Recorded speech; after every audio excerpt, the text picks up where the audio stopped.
보통 절대다라는 단어를 이렇게 쓰죠.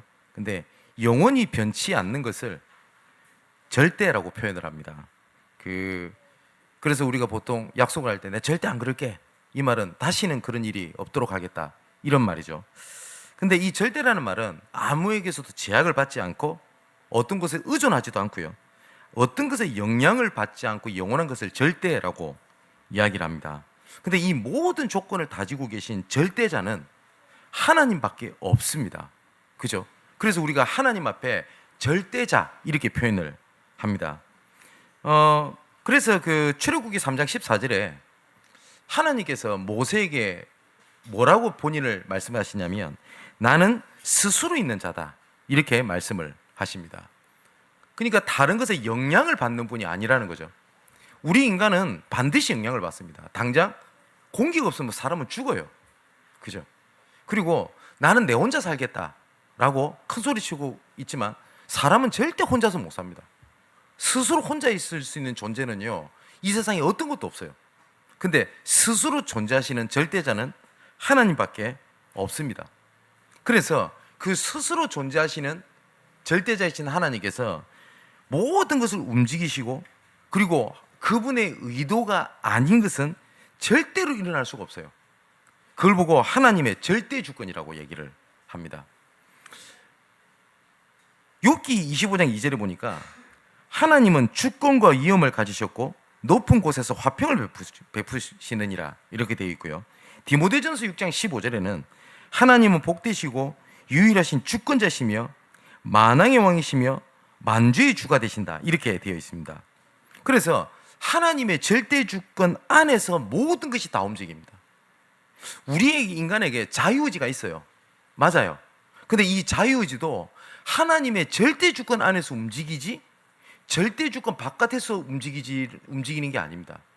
이 사단이 빨빨거리고 돌아다니고 지 마음대로 돌아다니는 것처럼 보여도 이것은 하나님의 절대 주권 안에서 움직입니다.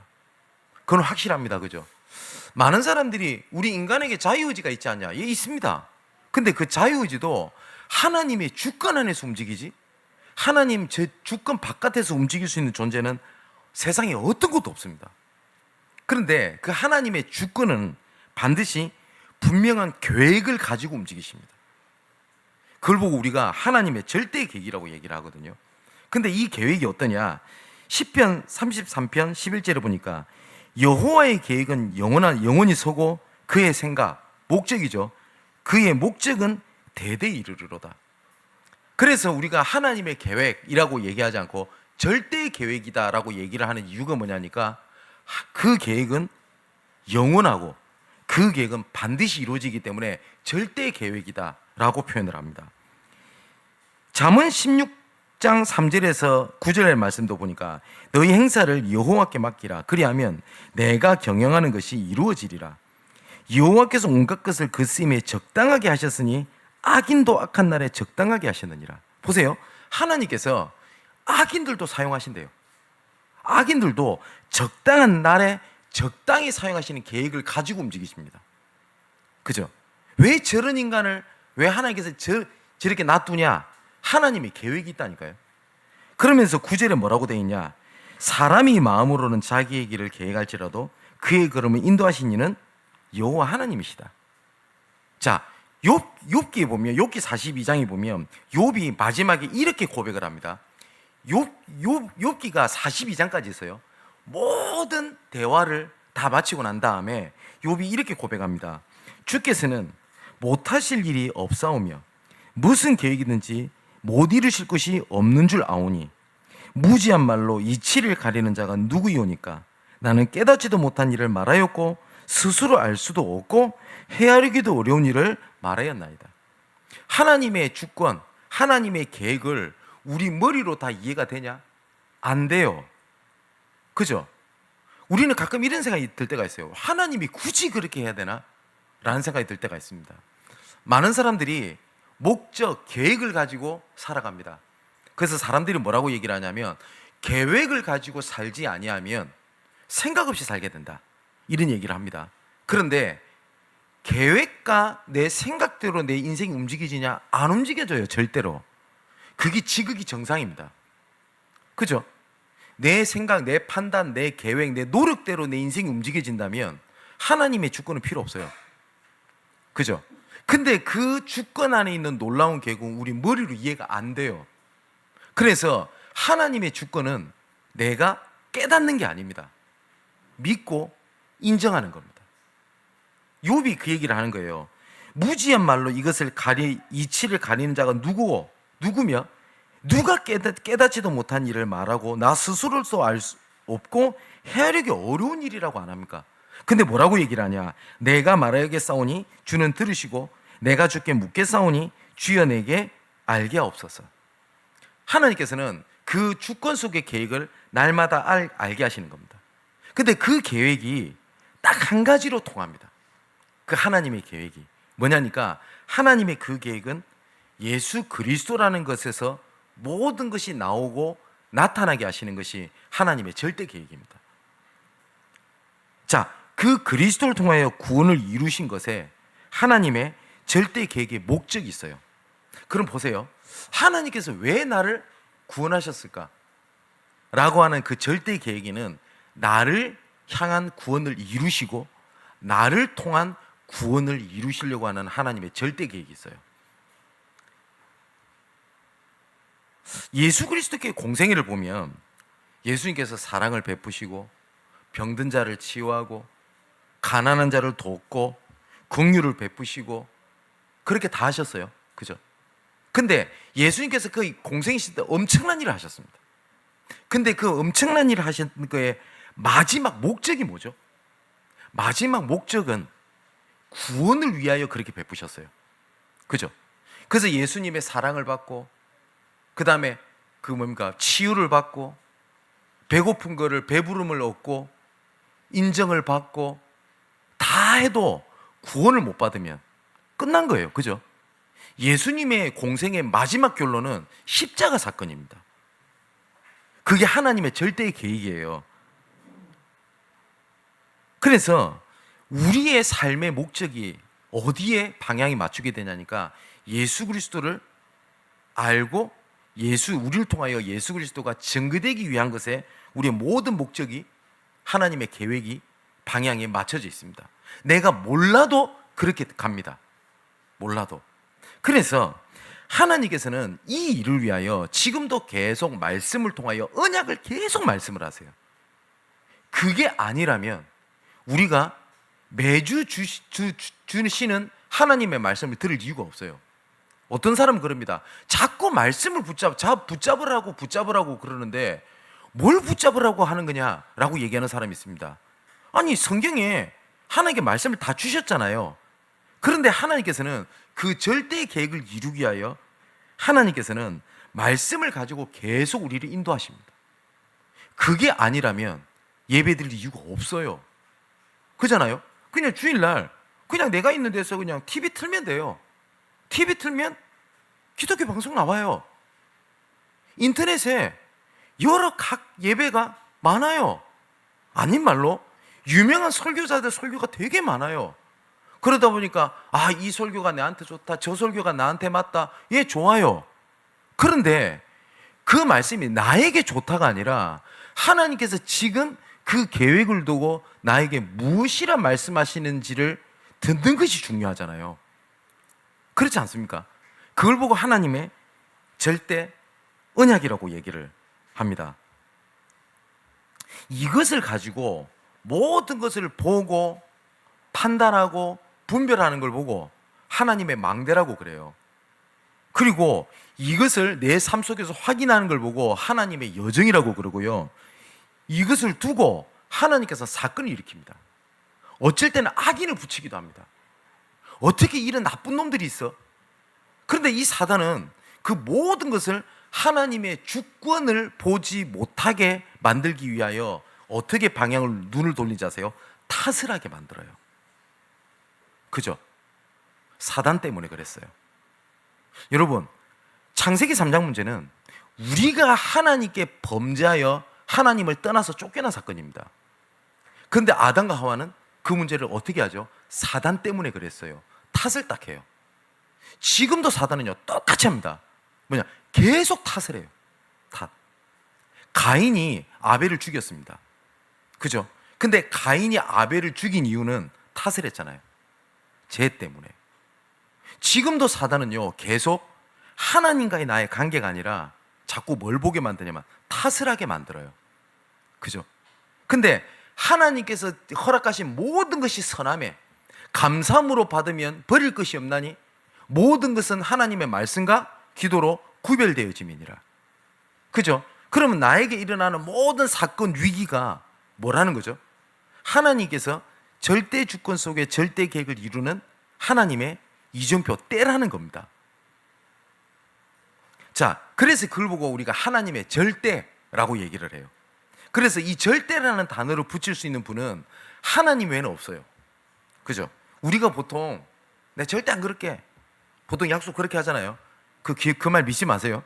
사람은 절대 안 그럴 수 있는 존재가 안 돼요. 무조건 절대로 나 이거 한다, 절대 그렇지 않습니다. 이 절대라는 단어를 붙일 수 있는 분은 하나님 외에는 없어요. 근데 이 하나님의 절대 주권, 절대 계획, 이 절대 언약은 절대로 변경되거나 취소되거나 멈추지 아니합니다. 하나님께서, 예수님께서 뭐라고 말씀하시냐면 누가복음 19장 40절에 뭐라고 말씀하시냐? 내가 너희에게 말하노니 너희들이 만일 이 사람들이 침묵하면, 하나님의 주권, 하나님의 계획, 하나님의 언약에 대해서 침묵하면 돌들을 이렇게 세워서라도 내가 소리 지르게 할 거다. 그렇게 말씀하셨어요. 그 말은 무슨 말이죠? 어떤 것을 통해서라도 내가 원하는 것, 내가 행하고자 하는 것을 내가 반드시 이루겠다라는 하나님의 굳은 의지요, 하나님의 선언입니다. 그런데 하나님께서는 돌들을 들어서라도 할 수 있는 그 능력자가 되시는데 하나님께서는 그렇게 하지 않으시고 그거를 우리에게 맡기셨다는 거예요. 엄청난 사건입니다. 그래서 이것을 알고 인도받냐, 모르고 끌려가냐, 그 차이입니다. 모른다고 하나님께서 우리를 놔두시지 않습니다. 칼빈이 이걸 보고 하나님의 궁극적 구원, 성도의 견인, 이렇게 표현했거든요. 하나님께서는 하나님의 자녀를 끝까지 끌고 가십니다. 모세가 나 절대 안 됩니다, 보낼 사람 보내세요 라고 해도 하나님은 모세를 죽여버리려고까지 하면서까지 끝까지 모세를 끌고 가십니다. 그죠? 삼손 진짜 부끄러울 정도죠. 근데 하나님은 삼손을 끝까지 끌고 가십니다. 끝까지. 그게 하나님의 방법입니다. 자, 그래서 이 절대라는 것은 하나님의 약속이거든요. 아까 말씀드렸죠. 내 실수가, 내 연약함이, 내 부족함이 하나님의 그 약속을 취소시키거나 변경할 수 있냐? 못합니다. 그죠? 그렇기 때문에 우리에게 하나님께서 그 절대라는 약속을 주셨잖아요. 그 약속이 확실하다면 어떻게 하면 되냐? 올바르게 자세만 딱 갖추면 됩니다. 올바른 자세를. 자, 보십시오. 여러분들이 만약 사장이에요. 어떤 사원에게 약속을 한 겁니다. 내가 너 분명히 승진시켜줄게. 약속을 했어요. 분명히 약속을 지켜요. 그러면 그 약속을 받은 사람에게 필요한 건 뭐죠? 자세입니다. 그죠? 자세예요. 여러분, 아닌 말로 여러분이 사장이에요. 실력 있는 사원이 있어요. 근데 자세가 덜 됐어. 그러면 갈등할걸요. 그죠? 그런데 좀 부족해.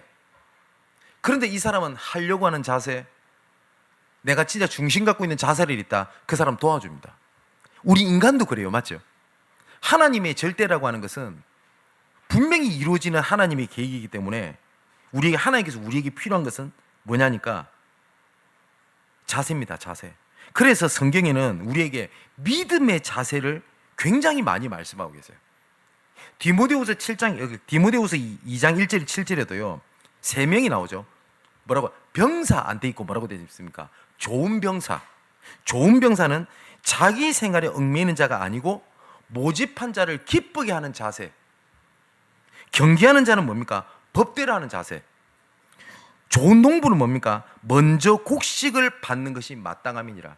그 농부에게 자세를 뭐를 말씀하셨죠? 수고하는 자, 이렇게 말씀하셨어요. 그죠? 여러분, 농부 마찬가지입니다. 봄이 돼서 씨를 뿌리고, 여름이 지나고 곡식이 자라고, 가을이 되면 추수를 하게 된다. 이거는 세상의 이치고 세상의 약속이에요. 누구든지 씨를 뿌리면 곡식을 얻습니다. 그런데 씨를 뿌리는 자세가 잘못되면 어떻게 돼요? 그렇죠?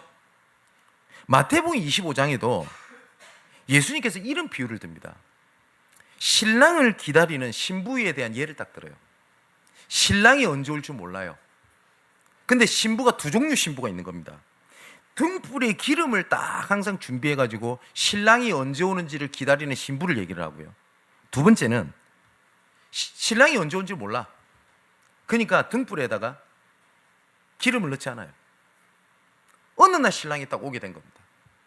그랬더니 준비가 되어 있는 믿음의 자세를 갖고 있는 신부는 곧장 신랑을 맞이하러 가는데, 기름을 준비하지 못한 신부는 어떻게 합니까? 기름을 준비한 신부에게 가가지고 기름을 빌리려고 그래요. 좀 빌려줘. 안 빌려주거든요. 그래서 사러 갑니다. 열심히. 그제서야. 그때 사러 갔다 오는 동안에 이미 신랑을 왔다 갔어요. 그러면서 뭐라고 말씀하시냐? 그런즉 깨어있으라. 너희는 그날과 그때를 알지 못함이니라. 자, 그 기름에 대한 부분들이 여러 가지 해석이 있을 수 있겠습니다만은 그 중에 하나가 뭐냐면 믿음의 자세입니다. 이사야 60장에도 이렇게 말씀하십니다. 여호와의 영광이 이미 내 위에 이르렀지 않냐? 그죠? 일어나라. 빛을 발하라. 믿음의 자세를 얘기하십니다. 또 마태복음 5장에도 너희는 세상의 빛이라. 빛이 될 것이다도 말씀 안 하셨습니다. 빛이다 라고 선언하셨어요. 그러면서 뭐라고 합니까? 그 빛을 말 아래 두지 아니하고 등경 위로 돌아. 그때에 모든 곳에 비치지 않냐? 그 빛을 밑에다 두지 말고 위에다 돌아. 뭘 말씀하시죠? 믿음의 자세입니다. 에베소서 5장 8절에도 바울이 똑같은 얘기를 합니다. 너희가 전에는 어둠이더니 이제는 주 안에서 빛이라. 빛의 자녀들처럼 행해라. 뭡니까? 믿음의 자세를 얘기를 합니다. 그죠? 그 자세에서 하나님의 절대를 누리는 모든 것들이 다 나옵니다. 제가 가끔 예를 들지 않습니까? 우리 대한민국의 그냥 조선이죠. 역대 왕 중에서 좀 안타까운 왕이 있어요. 철종임금입니다. 그때 당시에는 왕족이 세습을 했잖아요. 왕이 다 죽어버린 겁니다.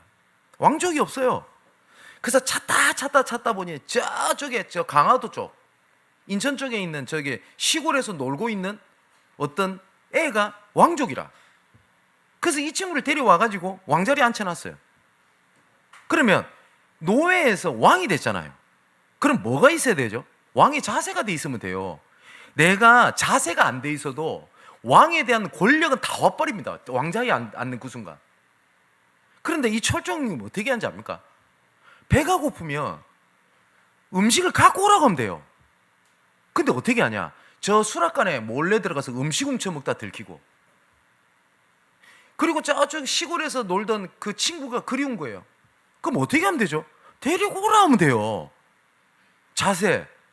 그런데 달을 보면서 보고 싶다면서 울고 있고 자세가 틀려버려요. 그래서 결국은 철종임금이 결국은 폐위를 하게 되죠. 그래서 너무 비참하게 말로를 얻게 됩니다. 어쩐 면에서는요, 그 철종임금이 왕이 안 됐던 게 나을지도 몰라요. 그게 자세입니다. 자세. 자, 여러분, 하나님께서 이렇게 말씀하셨습니다. 여호와의 영광이 이미 내 위에 이루어졌어. 너는 이미 빛의 자녀야. 그러면서 뭐라고 하는지 압니까? 빛의 자녀인데 왜 어둠에 있는 그 자세를 그대로 가지고 있냐? 그 말씀을 하시는 겁니다. 자, 히브리서 11장 6절에도 뭐예요? 믿음에 대한 얘기는 말씀하시면서 믿음이 없이는 하나님을 기쁘시게 하지 못하나니 하나님께 나아가는 자는 반드시 그가 계신 것과 또한 그가 자기를 찾는 자들에게 상 주신 이심을 믿어야 할지니라. 여호수아 1장 1절에서 9절에도 하나님께서는 뭐라고 말씀하셨냐면 네가 밟는 모든 땅을 이미 다 너에게 주었다. 가나안 땅은 이미 다 결정돼 있어. 뭐죠? 하나님의 절대 주권, 절대 계획, 절대 언약입니다. 그러면서 믿음의 자세를 말씀하세요. 뭐야? 두려워하지 마라. 지극히 담대해라. 염려하지 마라. 좌우라 우라 치우치지 마라. 이미 결정돼 있어. 믿음의 자세. 이렇게 말씀을 하셨습니다. 자, 오늘 본문에도요, 고린도 교회를 향한 바울이 가진 믿음의 자세입니다. 원래 고린도전서 8장, 9장을 같이 좀 보는 게 좀 좋습니다. 8장, 9장에는 우상 숭배에 대한 얘기가 나옵니다. 자, 바울이 그때 당시에 고린도 교회는요, 어떤 문제가 있게 됐냐니까, 우상 앞에 드려진 재물 먹어도 되냐? 먹지 말아야 되냐? 먹어도 된다, 먹지 말아야 된다. 이것 때문에 교회 안에 막 싸우고 분열이 이루어졌어요. 여러분, 제가 어릴 때만 해도 동네에서 제사를 지내잖아요. 지금 어떤지 모르겠습니다. 제사를 지내면 이 제사 음식을 동네 사람들 나눠줬어요. 그죠? 저도 어릴 때 기억이 제사 음식을 먹지 말라고 가르쳐줬어요. 그래서 아예 제사 음식을 갖고 왔다 초인종 누르면 아예 그냥 문전박대를 하거나 아니면 받아도 버리거나, 빼끔 보고 제사 음식 갖고 왔으면 사람이 없는 척을 했어요. 여러분, 뭐가 맞죠? 뭐가 맞습니까? 그 일이 교회 안에 있었다고요. 그래서 바울이 이렇게 얘기를 합니다. 우상 제물을 굳이 먹어야 되겠냐? 그 우상 제물 먹는다고 해서 더 잘 사는 것도 아니고, 그리고 먹지 않는다고 해서 더 못 사는 것도 아니지 않냐? 하지만 그 우상 제물을 먹는다고 문제될 것은 없다. 자, 그러면서 이렇게 얘기를 합니다. 어떤 사람은 믿음으로 우상 제물을 거부하는 자도 있지만 어떤 사람은 너무나 가난한 거예요. 먹을 게 없어요. 그래서 어떤 사람은 어려움 때문에 그 우상 제물을 먹는 사람도 있다. 그렇기 때문에 나는 하나님 앞에 믿음을 드리기 위하여 나는 제 우상 앞에 드려진 제물을 먹지 않겠다 라고 하는 믿음의 결단의 모습을 가지고 조금 믿음이 연약하고 가난해서 먹는 그 사람을 틀렸어, 못 깨달았어, 못 누렸어 라고 문제 삼을 필요는 없다. 그러면서 바울이 이렇게 얘기를 합니다. 어떤 사람에게는 나는 우상 제물을 먹어도 돼. 아니, 먹는 게 복음하고 무슨 상관이야? 맞아요. 그죠? 그런데 고린도서 8장 9절이 이렇게 되어 있습니다. 너희의 자유가 믿음이 약한 자들에게 걸려 넘어지게 하는 것이 되지 않도록 조심해라. 여러분, 예를 들어서 내가 예배 때 내 마음껏 예배를 드려요. 자세도 내 마음대로 하고 막 복장도 내 마음대로 하고, 그러면서 이게 복음하고 무슨 상관이야? 나 누리는 건데 라고 하는 것이 옆에 있는 사람에게 걸려 넘어지게 되는 것이 복음의 누림이 맞냐라고 바울이 얘기를 하는 거예요. 좀 이해되시죠? 제가 요새 엄청 덥죠? 네, 너무 더워가지고 이 자리에 깊이 파인 부인에게 나시를 입고 반바지를 펄렁펄렁거리면서 앞에 설교를 해요. 문제 되나요? 아무 문제 없어요. 그죠? 그렇다고. 그런데 성도들이 봤을 때 은혜가 안 되고, 목사님 그래도 그렇지, 그거는 좀. 근데 제가 아직까지 복장에 대해서 그렇게 판결하고 있습니까? 복음 못 깨달았습니까? 왜 이리 율법적입니까? 라고 얘기를 하면 그게 맞냐는 거예요. 아니죠. 그 얘기를 하는 거예요. 그러면서 그 고린도서 8장 10절에 13절에 보면 너희의 자유함을 누리는 그것이 믿음이 약한 자들의 양심이 담력을 얻어 오히려 재물을 먹지 않겠다고 믿음이 결단했던 그 사람들이 그냥 재물을 아무렇게나 우상 재물을 먹는 문화가 되면 되겠냐, 그 얘기를 하는 거예요. 그래서 제가 지난주에 그 얘기를 했잖아요. 교회 안에 고스톱을 쳐도 됩니까, 안 됩니까? 쳐도 돼요. 그죠? 교회 안에서 조금 놀이를 하면 됩니까, 안 됩니까? 돼요. 그런데 그것은 할 수도 있고 안 할 수도 있는 거지, 그게 교회 안에 문화가 돼버리면 어떻게 돼요? 바울은 그 얘기를 하는 거예요. 그죠? 그러면 바울이 말하는 것은 뭘 얘기를 하는 거죠? 믿음의 자세를 말을 하는 거지, 이건 맞고 이건 틀렸어라고 얘기하는 것이 아니라고요. 그죠? 그러면서 고린도전서 9장에 이 얘기를 하는 겁니다. 나도 사도로서 먹고 마실 권리가 있다. 그리고 베드로는 아내와 함께 사역을 다녔던 것 같아요. 그러면서 이렇게 표현합니다. 나도 베드로와 같이 믿음의 자매된 아내를 데리고 다닐 나도 권리가 있어. 그런데 바나바, 나 그리고 나와 함께 다닌 이 사람들은 이 권리를 쓰지 아니하고 범사에 참는 것은 그리스도의 복음에 아무 장애가 없게 하려 하는 거야. 바울의 자세는 뭐였죠? 이게 맞다, 저게 틀렸다가 아니라 뭐였냐니까 어떤 것이 복음에 유익하냐에 따라서 그 자세를 달리했던 겁니다. 그러면서 이렇게 얘기를 합니다. 나는 자유로운 사람이지만 모든 사람의 종이 된 것은 많은 사람을 얻기 위함이다. 그죠? 쉽게 말하면 이거예요. 난 자존심도 없는 줄 알아? 근데 왜 자존심 굽히는지 알아? 저 사람을 살리려고 하는 거야.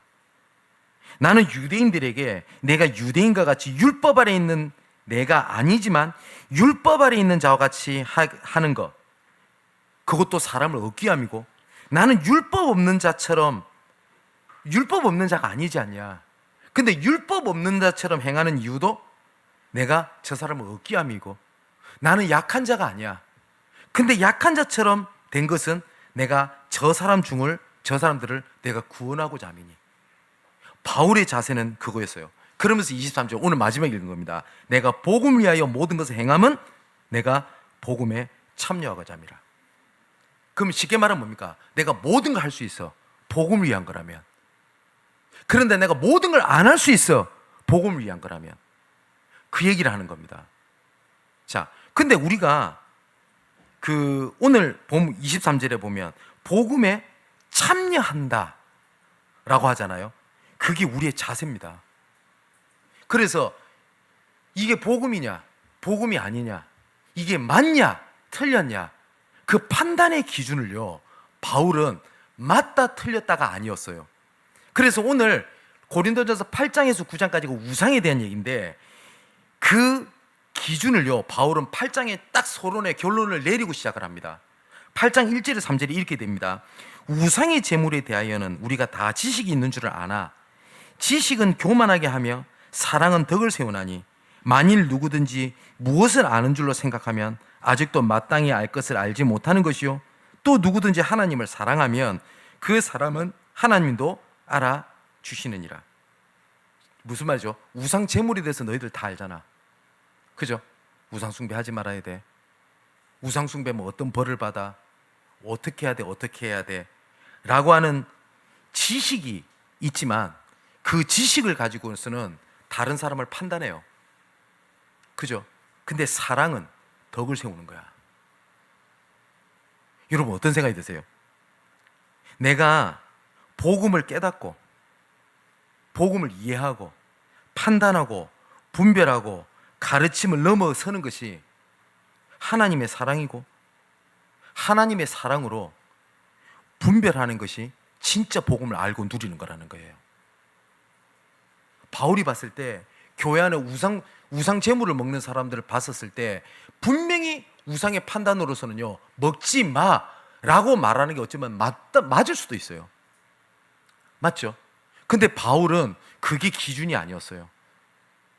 근데 우리가 많은 사람이 자칫하면 어떻게 되는지 압니까? 아, 쟤 복음 못 깨달았어.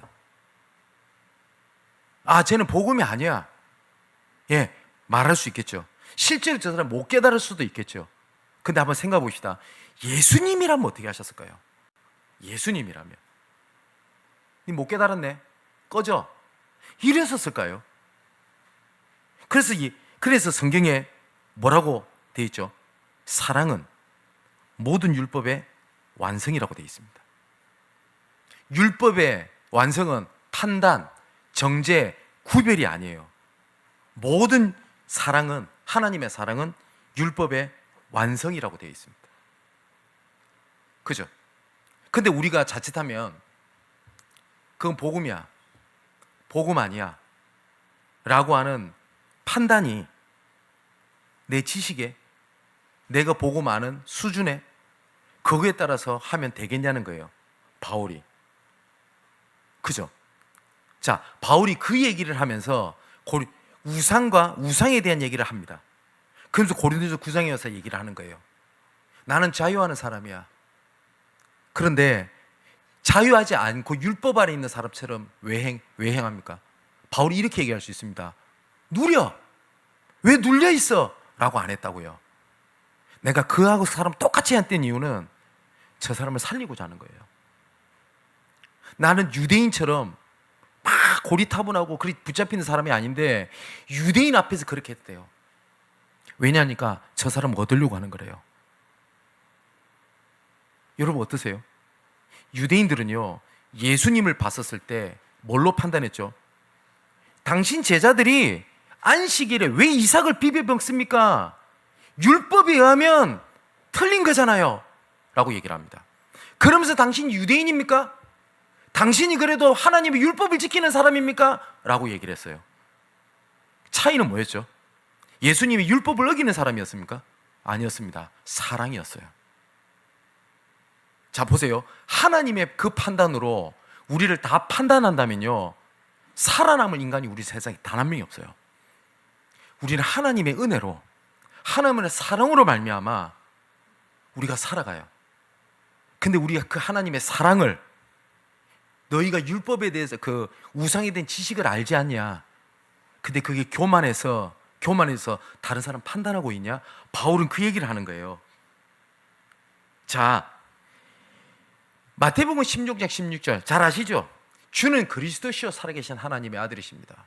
시대적인 고백을 하게 됩니다. 근데 바로 베드로가 요거도 먹어요. 사단아 내 뒤로 물러가라 라고 하면서. 근데 왜? 그러면서 예수님이 하신 말씀입니다. 십자가, 자기를 부인하고 자기 십자가를 지고 나를 따라와라.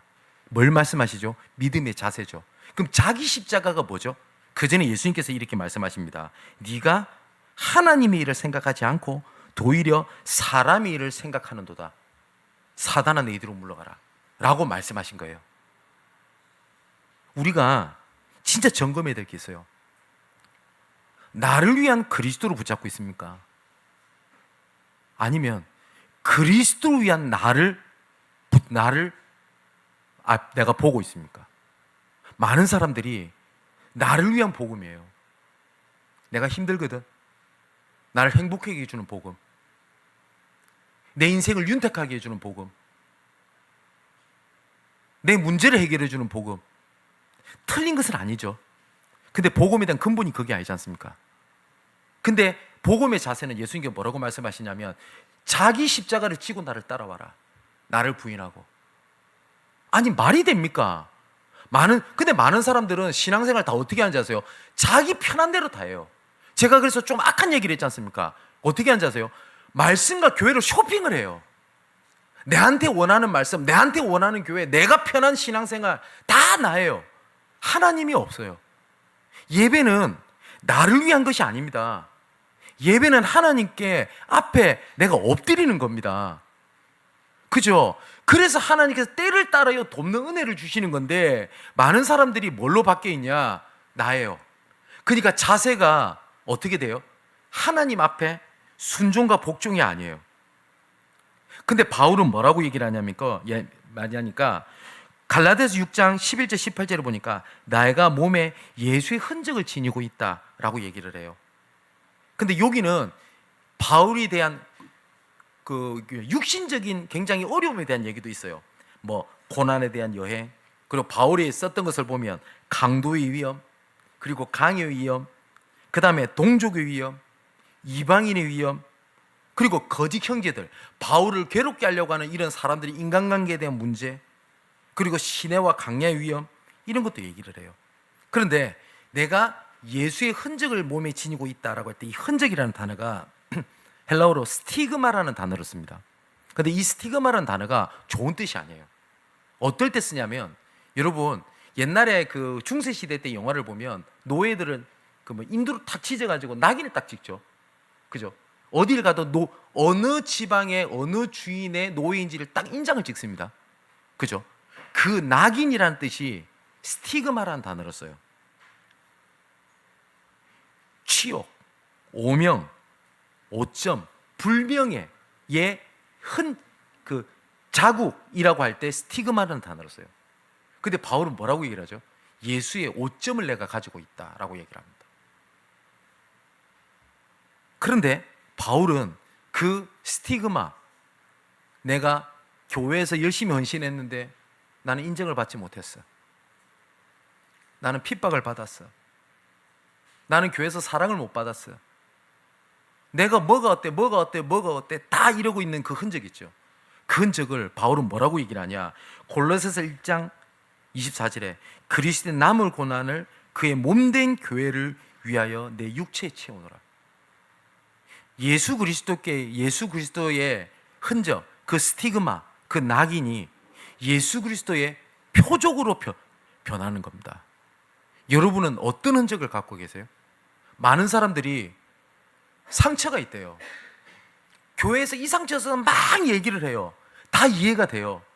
목사님한테, 장로님한테, 교회 누구한테 다 얘기를 다 해요. 근데 그 스티그마라고 하는 그 흔적이 다른 사람을 바울은요 이해하고 수용하는 예수의 흔적으로 변해요. 그게 자세잖아요. 그죠? 내가 어릴 때 상처를 받았다라고 하는 청소년기 때 예를 들어서 그 상처를 받았다는 그 상처의 흔적이, 스티그마가 렘넌트를 품을 수 있는 예수의 흔적이 된 거예요. 나는 가정이 무너졌던 그 스티그마가 가정이 무너진 사람을 이해하고 수용할 수 있는 예수의 표적이 된 겁니다. 그래서 바울이 오늘 19절에서 23절에 나는 자유하지만 나는 자유 없는 자처럼 행하고, 나는 율법 아래 있는 자가 아니지만 율법 아래 있는 사람처럼 행하고 했던 모든 것들이 그 영혼을 살리기 위한 거라고 얘기합니다. 그래서 고린도후서 4장 19절에는 그러므로 우리가 낙심하지 아니하노니 우리의 겉사람은 낡아지나 우리의 속사람은 날로 새로워진다고 되어 있어요. 자, 사랑하는 성도 여러분, 이제 중요한 얘기를 생각을 해야 되겠습니다. 나의 믿음의 자세를 올바르게 갖출 때요, 하나님은 그때부터 일을 시작을 하십니다. 왜냐? 하나님의 절대는 변경이 없어요. 자세입니다. 자, 그래서 고린도서 10장 4절 9절에도 보니까 하나님을 아는 것을 대접하여 높아진 것을 다 무너뜨리는 하나님의 능력, 너희의 생각과 너희 생각을 사로잡아 그리스도께 복종하게 하니 너희의 복종이 온전하게 될 때에 복종하지 않아서 세워진 그 모든 것들, 견고한 진, 그것들을 내가 다 무너뜨리려고 내가 준비 중에 있어. 자세를 말씀하십니다. 그러면서 고린도후서 12장 1절 10절에 바울은 문제가 왔어요. 근데 해답을 잡죠. 뭘 붙잡습니까? 내 은혜가 내게 족하도다. 무슨 말이죠? 하나님이 나에게 주신 은혜가 내 눈앞에 보이는 이 문제에 좌절할 만큼 나약하지 않아. 그게 바울의 믿음의 자세였어요. 그러면서 뭐라고 하죠? 내가 약하기 때문에 오히려 내가 하나님을 바라볼 수 있어서 나는 감사해. 그러면서 이렇게 얘기합니다. 내가 약할 때 곧 주께서 강해지시는 거야. 자, 그게 믿음의 자세입니다. 여러분, 우리가 끝이라고 생각하는 그때가 하나님의 시작입니다. 우리가 절망이라고 하는 그때가 하나님의 시작입니다. 단 하나님을 바라보는 자세만 있다면. 맞죠? 근데 이 사단은요, 그 자세를 무너뜨리게 해가지고 절망의 때를 완전히 끝으로 만들어버려요. 근데 믿음의 자세는 끝이라고 생각하는 그때를 하나님의 시작으로 바꿉니다. 히브리서 11장 1절에 2절에도 보면 이렇게 되어 있습니다. 믿음은 바라는 것들의 실상이요 보이지 않는 것들의 증거니 선진들이 이루어서 증거를 얻었느니라. 믿음의 사람들은 증거를 보고 증거를 얻었다라고 되어 있어요. 그죠? 자, 사무엘상 3장, 제가 지난주에 새벽기도 때도 말씀드렸습니다. 엘리 제사장은 다 무너졌어요. 여러분 생각해 보세요. 목회자들이 다 올바른 목회자들이 없어. 하나님이 이상이 다 잃어버린 겁니다. 그럼 이럴 수 있겠죠. 시험 들 수도 있겠죠. 그죠? 이 흐름은 언제부터 왔는지 아세요? 한나의 사무엘의 어머니 한나 때부터 왔어요. 그런데 사무엘상은 누가 기록했죠? 사무엘이 기록했습니다. 엘리는 하나님의 이상이 더 이상 보이지 아니했고 눈이 점점 어두워 자기 처소에 누웠더라. 그러나 사무엘은 뭐요? 하나님의 언약궤가 있는 성전 안에 누웠더니 뭐라고 되어 있습니까? 여호와의 등불은 아직 꺼지지 아니하였으며 뭐죠? 하나님의 절대는 엘리의 문제, 환경의 문제로 넘어지지 않다는 걸 봤어요. 그게 사무엘의 자세였습니다. 하나님께서는 사무엘에게 모든 걸 다 맡기셨습니다. 자, 이제 결론을 맺겠습니다. 성삼위 하나님 보좌로 움직이는 믿음의 자세를 갖추는 결단이 있게 되기를 주님의 이름으로 축원을 드립니다. 시편 123편에 하늘에 계시는 주여 내가 눈을 들어 주께 향하나이다. 상전의 손을 바라보는 종의 눈같이 여주인의 손을 바라보는 여종의 눈같이 우리의 눈이 여호와 우리 하나님을 바라보며 우리에게 은혜 베풀어 주시기를 기다리나이다 라고 고백합니다. 자세입니다. 여기 보면 종이 나오죠. 상전에 뭐요? 상전에 손을 바라보는 종의 눈. 이 주인이 뭘 하기 원하는지를 이 종은 딱 뭘 쳐다보는 거야? 눈만 가만히 쳐다보는 거예요. 그때 반응하려고요. 또 뭐라고 되어 있습니까? 그 여주인의 손을 바라보는 여종의 눈같이. 여종의 그 여자 주인의 모시는 종은 여자였거든요. 뭘 쳐다본다고요? 손을 가만히 쳐다본대요. 그와 같이 우리의 눈이 여호와만을 바라보며 우리에게 은혜 베풀어 주기를 기다리나이다 라고 되어 있습니다. 하나님의 절대는 절대 바뀌지 않습니다. 믿음의 자세입니다. 맞죠? 그래서 바울이 이렇게 얘기합니다. 내가 복음에 참여하기 원함이라. 여러분, 복음에 참여하십시오. 어떻게 내가 교회 살려야 되겠습니까? 교회에 함께 참여하는 겁니다. 맞죠? 그러면서 어떻게 하는 거라고요? 바울은 사랑이었어요. 이렇게 하면 돼? 안 돼가 아니에요. 아까 말씀드렸죠. 제가 맨날 교회 와가지고 설교하면서 짝다리 짚고 설교한다고 뭐가 문제가 돼요? 제가 머리 그냥 아무 때나 막 빨주노 초 파란 거 염색해가지고 설교한다고 뭐가 문제가 됩니까? 복음은 아무 상관없잖아요. 근데 내가 복음 누린다 라고 얘기를 하면서 하면 돼요? 아니죠. 사람 살리기 위해서 나는 참여를 하는 겁니다. 사랑하는 성도 여러분, 진짜 복음을 누리는 것은 복음에 참여하는 겁니다. 복음에 참여하는 믿음의 자세로 성삼위 하나님의 보좌 움직이는 응답이 여러분 삶 속에 지속되기를 주님의 이름으로 축원을 드립니다. 기도하겠습니다. 유일한 절대자 되시는 하나님의 절대 주권 속에 있는 절대 계획을 이루시기 위하여 구원을 베푸신 은혜에 감사함을 드립니다. 변치 않는 그 언약을 이루는 믿음의 자세를 갖추는 믿음으로 날로 새로워지게 하옵소서.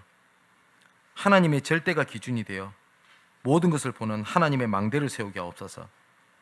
하나님의 절대를 삶 속에서 분별하여 확인하는 하나님의 여정을 걷게 하시고 하나님의 절대를 성취하시기 위하여 허락하신 모든 것들을 믿음으로 도전하는 하나님의 이정표를 누리게 하여 주옵소서. 하나님의 절대를 누리는 믿음의 자세를 갖추게 하시는 보좌의 능력과 궁렬하심을 이 시간 우리에게 마음껏 부어 주옵소서. 하나님 아는 것을 대접하여 높아진 것을 다 무너뜨리고 모든 생각을 사로잡아 그리스도에게 복종이 되는 우리의 믿음의 자세로 하나님의 능력이 임하는 그날이 오늘이 되게 하여 주옵소서. 이것을 바라보는 나의 눈이 함께 바라보는 은혜로 번지게 하시고 이것을 함께 바라보는 망대가 세워져 함께 걷는 여정, 함께 누리는 이정표가 되게 하여 주옵소서. 이 모든 말씀을 그리스도가 되시는 예수님의 이름으로 기도합니다. 아멘.